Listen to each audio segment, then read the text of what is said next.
Assalamualaikum warahmatullahi wabarakatuh. Salam sejahtera untuk kita semua. Perkenalkan, saya Indah Sulistiani Kusuma, NIM I1011822 dari kelompok 2 yang beranggotakan Nur Harisa, Jihan Zakia, Auris Kaminawati, dan Krisma Kusuma.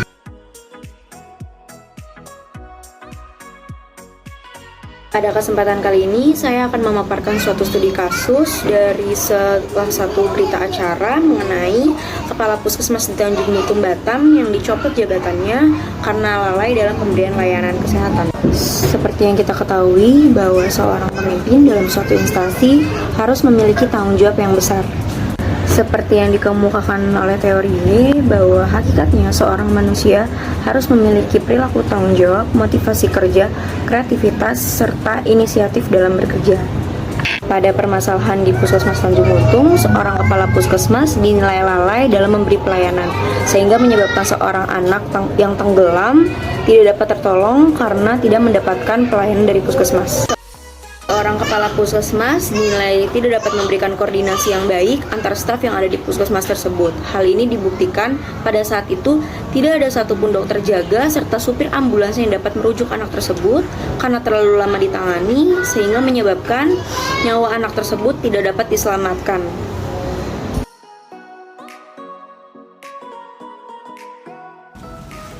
Perkenalkan, nama saya Nur Kalisa Nindianti, NIM I1A018-120.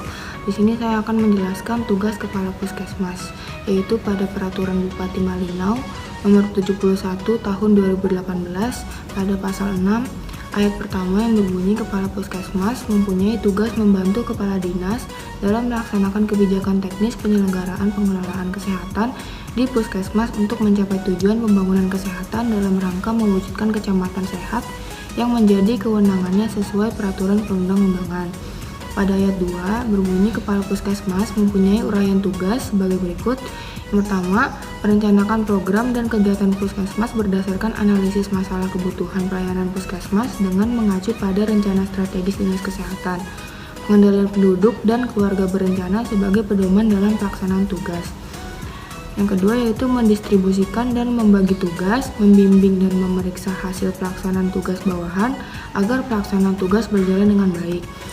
Selanjutnya, menganalisa dan mengevaluasi pelaksanaan kegiatan Puskesmas meliputi bidang administrasi dan teknis sesuai prosedur yang berlaku agar pelaksanaan tugas berjalan dengan lancar.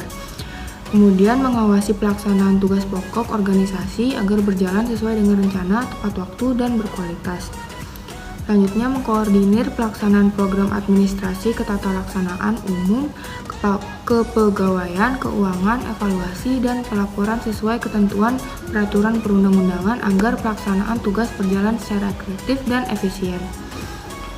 Selanjutnya adalah mengkaji dan menetapkan standar operasional prosedur di lingkungan Puskesmas sesuai ketentuan peraturan perundang-undangan agar pelaksanaan tugas dan fungsi dapat berjalan dengan baik.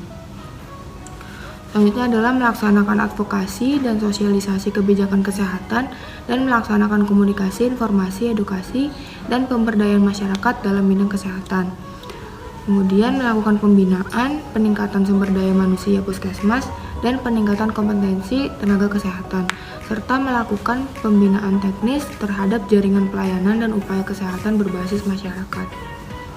Selanjutnya adalah memantau dan melaporkan dampak kesehatan dan penyelenggaraan setiap program dan kegiatan, melaksanakan prioritas pemeliharaan kesehatan dan pencegahan penyakit tanpa mengabaikan penyembuhan penyakit dan pemulihan kesehatan. Kemudian menyelenggarakan pelayanan kesehatan tingkat pertama secara menyeluruh, terpadu, dan berkesinambungan, meliputi pelayanan kesehatan perorangan atau individu, keluarga, kelompok, dan pelayanan masyarakat serta kesehatan rujukan. Selanjutnya adalah melaksanakan pencatatan, monitoring, dan evaluasi terhadap akses, mutu, dan cakupan pelayanan kesehatan. Kemudian melaksanakan pelayanan kesehatan dengan menggunakan upaya promotif dan preventif. Kemudian melaksanakan pemantauan pelaksanaan pembangunan agar berwawasan kesehatan. Menilai prestasi kerja bawahan dalam rangka pembinaan dan pengembangan karir, dan membuat laporan hasil pelaksanaan tugas dan memberikan saran pertimbangan kepada pimpinan dalam rangka penyusunan kebijakan. Yang terakhir, melaksanakan tugas kedinasan lain yang diberikan oleh pimpinan baik secara lisan maupun tertulis. Saya Krisma Kusuma Wardani, NIM I1A018095 akan menjelaskan mengenai hak-hak pasien di puskesmas. Hak adalah suatu kewenangan atau kekuasaan yang diberikan oleh hukum, suatu kepentingan yang dilindungi oleh hukum, baik pribadi maupun umum.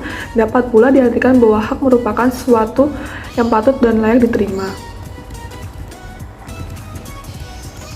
Hak pasien dalam mendapatkan ganti rugi apabila pelayanan yang diberikan tidak sesuai dengan aturan undang-undang sebagaimana mestinya.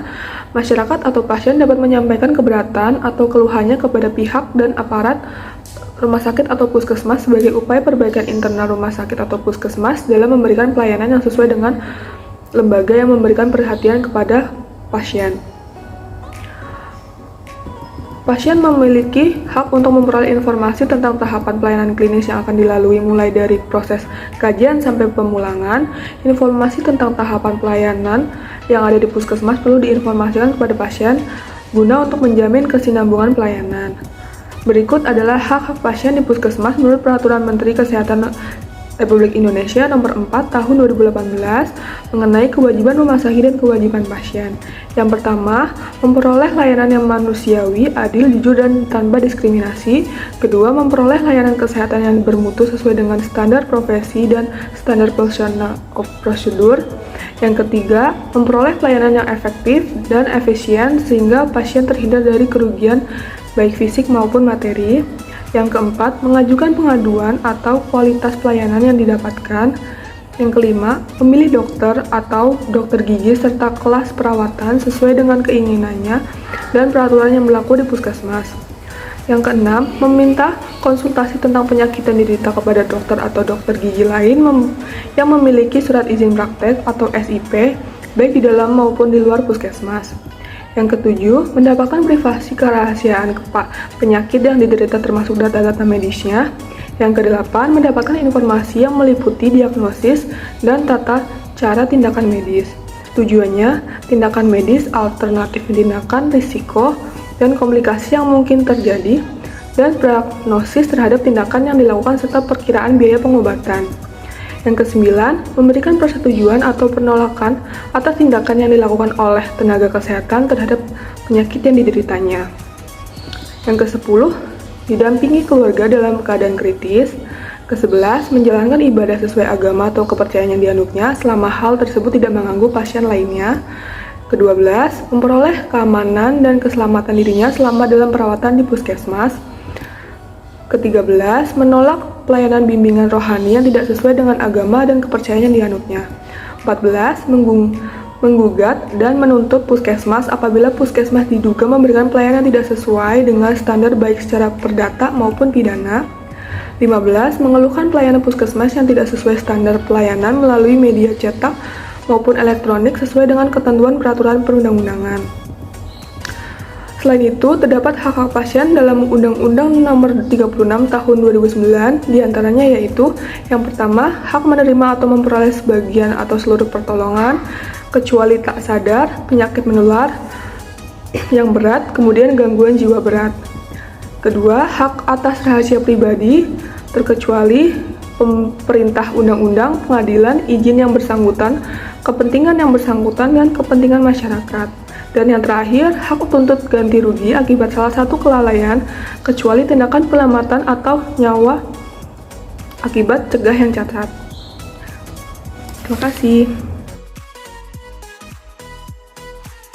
Assalamualaikum warahmatullahi wabarakatuh. Nama saya Dian Zakian I1A 018-037. Di sini saya akan menjelaskan bagaimana hal itu bisa terjadi seperti itu. Yang pertama ada kurangnya komunikasi yang baik di antara atasan dengan bawahan, dan juga ada kurangnya komunikasi sesama tenaga kesehatan. Dan yang kedua, kepala puskesmas tidak menjalankan fungsinya. Ada beberapa fungsi yang harus dijalankan, yaitu mengkoordinir dan bertanggung jawab terhadap semua kegiatan puskesmas dan melaksanakan fungsi-fungsi manajemen dan evaluasi. Dan yang ketiga ada pembagian tugas yang tidak sesuai atau beban kerja yang berlebih. Misalnya satu dokter mempunyai 2 job, yaitu mendiagnosa medis dan juga menjadi ketua program puskesmas seperti itu. Yang keempat, manajemen puskesmas yang buruk, yang dimana manajemennya tetap melakukan top to bottom, yaitu masih menunggu arahan dari atasan untuk bertindak. Ketika tidak ada, mereka menjadi bingung bagaimana cara bertindak di keadaan gawat darurat. Dan yang kelima, ada pengaruh lingkungan, mohon maaf, yang dimana tidak terbiasa mengalami kejadian tersebut. Yang keenam, ada SDM yang kurang, yang dimana di sini dikemukakan di berita bahwa pada saat itu tidak ada dokter yang berjaga di puskesmas seperti itu. Sebagai pemimpin yang baik, kita harus mengamati, mengevaluasi hal-hal di dalam pekerjaan kita. Teori yang cocok dalam kepemimpinan situasional ini adalah teorinya Henry Blankland, yang dimana ketika kita memimpin, kita harus melihat situasi anggota terlebih dahulu seperti itu. Yang kita lihat di sini dimana anggota sebenarnya mempunyai skill, tetapi mereka tidak tahu bagaimana cara menangani hal tersebut seperti itu. Kenapa anggota ini punya skill? Karena perawat, dokter, dan tenaga kesehatan yang lainnya pasti sudah melakukan pelatihan-pelatihan sebelum mereka menjadi dokter di tempat tersebut atau menjadi tenaga kesehatan di tempat tersebut. Nah, gaya kepemimpinan yang cocok adalah gaya partisipasi, yang dimana gaya ini bersifat demokratis, yaitu pemimpin berpartisipasi dalam membuat keputusan, tetapi anggota tim juga harus membuat keputusan sendiri. Jadi pemimpin kesannya lebih suportif dalam mendukung keputusan atau ide dari tim agar dapat berjalan dengan baik. Seperti itu. Assalamualaikum warahmatullahi wabarakatuh. Perkenalkan, saya Arus Kamileniawati, NIM I1A018061. Di sini saya akan menjelaskan mengenai solusi dan saran permasalahan kepemimpinan yang sudah dijelaskan sebelumnya. Permasalahan tersebut dapat terjadi karena gaya kepemimpinan Kepala Puskesmas Tanjung Putung, Batam yang masih kurang, sehingga tidak terjalin hubungan yang baik antara pemimpin dan anggota, dan tidak terjalin komunikasi baik antara pemimpin dan bawahannya maupun komunikasi antar sesama anggota. Pemimpin yang seharusnya mempunyai tanggung jawab dan tugas untuk mengarahkan, mengontrol, mengevaluasi, dan mengkoordinasi setiap kegiatan yang ada di puskesmas. Pada permasalahan di atas, pemimpin tersebut tidak menjalankan tanggung jawab dan tugas sebagaimana semestinya. Dengan hal ini, menurut kelompok kami, solusi untuk permasalahan tersebut yaitu seharusnya pemimpin menerapkan gaya kepemimpinan partisipatif yang demokratis. Gaya kepemimpinan tersebut memiliki prinsip mengikutsertakan semua orang dalam penetapan dan penentuan strategi sebagai usaha pencapaian tujuan bersama. Gaya kepemimpinan ini memberikan tanggung jawab dan wewenang kepada semua pihak, sehingga semua anggota dapat terlibat aktif dalam organisasi, memandang anggota sebagai bagian keseluruhan organisasi, memberikan kesempatan kepada anggota untuk mengajukan keluhan, kritik, saran, dan pendapat demi kemajuan organisasinya. Namun, dalam kasus tersebut, gaya kepemimpinan kepala puskesmas yang kurang baik dan manajemen yang masih terpusat pada pemimpin menyebabkan anggota masih menunggu perintah dari pemimpin untuk bertindak dalam kondisi darurat, sehingga pada kasus pasien anak yang datang dalam kondisi darurat di Puskesmas Tanjung Putung, Batam tersebut tidak mendapatkan pelayanan kesehatan yang memadai sehingga tidak tertolong nyawanya. Dengan gaya kepemimpinan partisipatif demokratis, pemimpin bekerja sama dan melibatkan anggotanya dalam pengambilan keputusan, sehingga jika terjadi keadaan darurat, anggotanya dapat mengambil keputusan sendiri tanpa menunggu perintah dari pimpinan.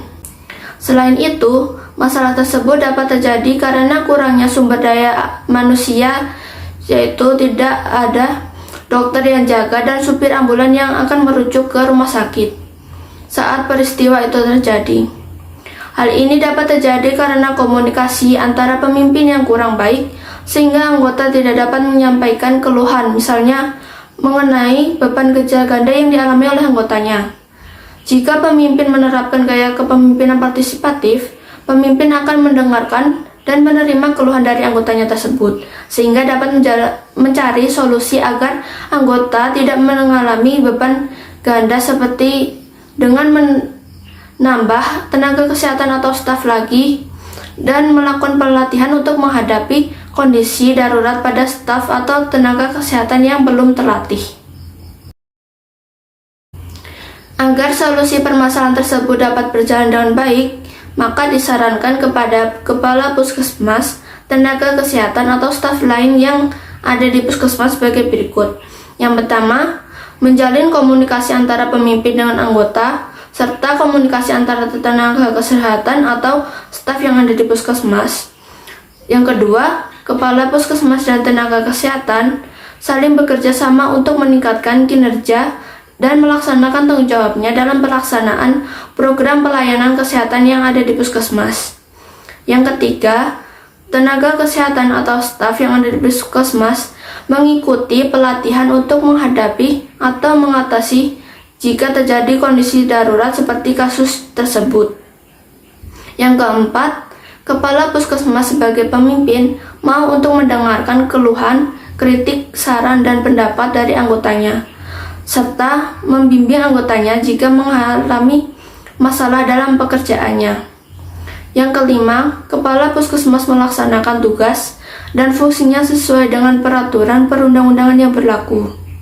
Sekian yang dapat kelompok 2 sampaikan mengenai permasalahan kepemimpinan di Puskesmas Tanjung Putung, Batam. Ada kurangnya mohon maaf. Wassalamualaikum warahmatullahi wabarakatuh. Terima kasih.